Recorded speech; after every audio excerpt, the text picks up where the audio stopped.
Hello friends. आज हम लोग अपने दूसरे लेक्चर में बेसिक ज्ञान यूट्यूब चैनल में देखेंगे कक्षा 10 का बहुपद चैप्टर 2 क्या है बहुपद। बहुपद में आज हम पहले देखेंगे शून्यांक ज्ञात करना। पहले हमने देखा था कि शून्यांक ये ग्राफीय निरूपण में कैसे होते हैं शून्यांक। ठीक है, अब हम देखेंगे शून्यांकों से बहुपद निर्माण करना। दो चीज़ें इस बार हम आज देखेंगे। पहले देखेंगे शून्यांक ज्ञात करना, मतलब कि यदि बहुपद दिया है तो उससे हम शून्यक कैसे ज्ञात कर सकते हैं। दूसरा, शून्यक से बहुपद निर्माण करना। क्या शून्यक यदि हमको दिए हुए हैं, शून्यकों का योग दिया हुआ है या उनका गुणा दिया हुआ है, ठीक है, तो उनसे बहुपद निर्माण करना। ठीक है, चलिए आइए हम देखते हैं। पहला देखते हैं शून्यकों का योग। क्या शून्यकों का योग, मतलब हम कैसे शून्यकों का योग, ये नहीं गलत हो गया। शून्यकों ज्ञात करना मीन शून्यक ज्ञात करना। ठीक है, पहला हम देखते हैं शून्यक ज्ञात करना। ठीक है, शून्यक कैसे ज्ञात करते हैं। यदि हमको इसमें होता है मुख्यतः समीकरण के मूल जो होता है, हमको समीकरण दिया होता है उसके मूल ज्ञात करने होते हैं सीधे सीधा। ठीक है, तो हमको क्या करना है, जैसे लिखा है एक्स स्क्वायर, एक समीकरण ले लेते -2x-8। अब इसको हमको मूल ज्ञात करना है, तो हम इसके मूल कैसे ज्ञात करेंगे। सबसे पहले हम इसके जो बीच का है इसके ऐसे फैक्टर करेंगे, इसको ऐसे तोड़ेंगे कि इसका इसका गुणा, मतलब जिसको हम तोड़ें उसका गुणा 8x² हो जाए, मल्टीप्लाई 8x² हो जाए और योग उसका 2x ही रहे। ठीक है, ऐसा हमको इसको तोड़ना है। कैसे तोड़ सकते हैं हम इसको, सोचे तो हम लिख सकते हैं इसको x² - 4x + 2x -8। आप लोग सोच रहे होंगे कि यहाँ पर प्लस क्यों लिखा गया। प्लस इसलिए लिखा गया क्योंकि हम जब प्लस माइनस का करते हैं, प्लस माइनस का हमेशा क्या होता है, माइनस होता है। प्लस माइनस का माइनस, माइनस माइनस का प्लस होता है, और माइनस प्लस का माइनस होता है, और माइनस माइनस का हमेशा प्लस होता है, और चिन्ह हमेशा माइनस का आता है, ये होता है। ठीक है, चलिए आगे देखते हैं हम। ये इस तरह हमने फैक्टर कर लिया। अब देखिए +- -2x वही रूप है। अब हम इसके और इसके कॉमन ले लेंगे। ठीक है, देखिए इधर से क्या x कॉमन आ रहा है। ठीक है भाई, यहाँ से x कॉमन निकालने के बाद x निकाल लिया हमने, इससे इस वाले से x निकाल लिया। इधर से 4 कॉमन आ जाएगा। ठीक है, x कॉमन निकाले तो 4। इधर हम क्या लिख सकते हैं, इधर यदि हम प्लस लें, ठीक है प्लस ले लिया।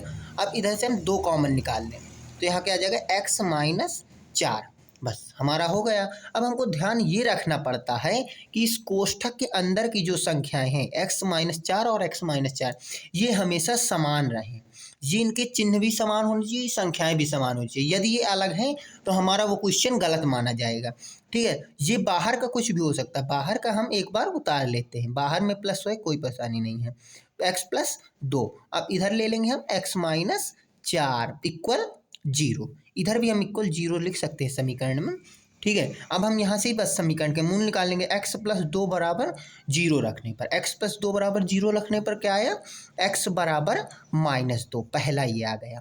ठीक है, इसी तरह x - 4 = 0 में x = 4 रख लिया। ठीक है, ये होता है, ये हमारा दूसरा आ गया, ये पहला मूल हो गया, पहला शून्यक ये हो गया, ये अंक ये हो गया, दूसरा ये हो गया। ठीक है, मीन्स -2 और 4 ये आए अपने शून्यंक। ठीक है, मैं आपको फिर से समझा देता हूँ। x² - 2x - 8 हमने लिया था, फिर हमको इसके ऐसे फैक्टर करने थे कि इसका इसका गुणा इसके इसके मतलब जो हम रखें उसका गुणा 8x² हो जाए, इसके इसके गुणे के बराबर, और योग यही रहे। ठीक है, योग या घटाव जो भी है, हल मीन्स।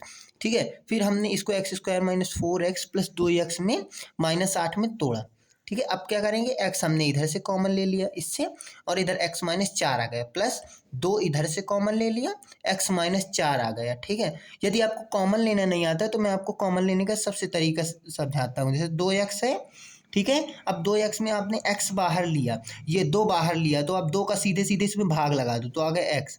जैसे हम 8 लिखा है, 8 से आपको 8 कॉमन निकालना है। ठीक है, 8 से आपको कॉमन निकालना है 2 लगा के, तो 2 चौको 8, ये हो गया आपका। ये देखिए 4 आ गया। इस तरह हम लोग कॉमन निकाल लेते हैं। ये हमने पहली चीज़ सीख ली, शून्यांक ज्ञात करना। शून्यांक एक तरह से मूल होते हैं। अब इसका मान हम यदि इसमें रखेंगे तो ये 0 के बराबर आ जाएगा। ठीक है, ये हमने पहली चीज़ सीख ली। अब हम दूसरी चीज़ सीखते हैं। अब हम दूसरी चीज़ क्या सीखेंगे, शून्यांक से बहुपद बनाना। क्या, शून्यांक से बहुपद बनाना, बहुपद बनाना। ठीक है, ठीक है। तो देखिए शून्यंक से बहुपद कैसे बनाते हैं। सबसे पहले हम आपको समझाते हैं, जैसे x square minus 2x minus 8 लिखा है।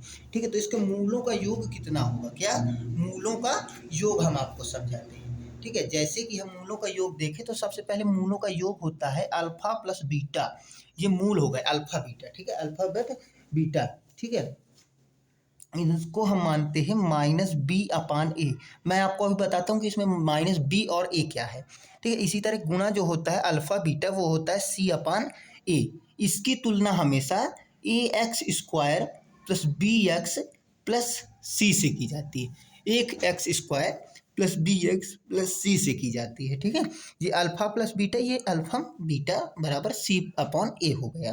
ठीक है, अब देखिए इसको हम यदि इससे तुलना करें तो b बराबर क्या आ रहा है, a बराबर देखते हैं। a बराबर क्या आ रहा है, a बराबर आ रहा है हमारा 1, क्योंकि ए एक्स स्क्वायर तो 1x²। b बराबर क्या आ रहा है -2। c बराबर क्या आ रहा है -8। ठीक है, अब यदि हम यहाँ पर अल्फा प्लस बीटा देखें तो क्या आ रहा है, अल्फा प्लस बीटा आएगा माइनस बी अपान ए। माइनस बी मीन -2 अपान 1। ए मीन्स 1, ये 1 है। ठीक है, तो इसके मूलों का योग कितना है -2।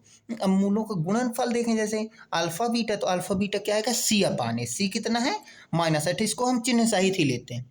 ठीक है, सी अपान ए कितना है हमारा, ए है हमारा 1। ठीक है, तो यहाँ पर ये भी आ गया -8। मूलों का योग और मूलों का गुणनफल आ गया। अब मैं आपको बताता हूँ रियल चीज, जिससे कि हमको बहुपद बनाना है। शून्यांकों से बहुपद बनाने के लिए एक सूत्र होता है एक्स स्क्वायर, यदि मुख्यतः वो एक्स में है तो एक्स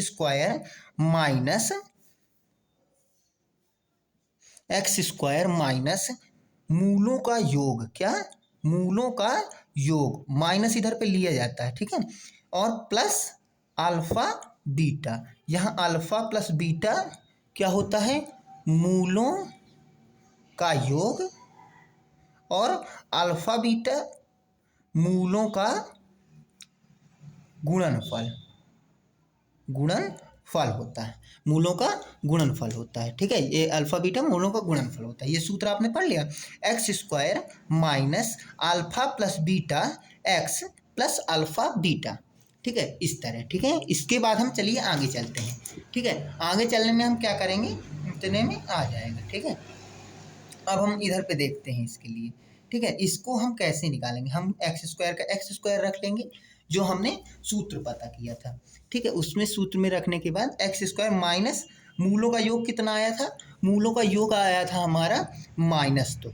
क्या मूलों का योग आया था -2, तो इसको हम -2 रख लिया। ठीक है, मूलों का योग अल्फा प्लस बीटा।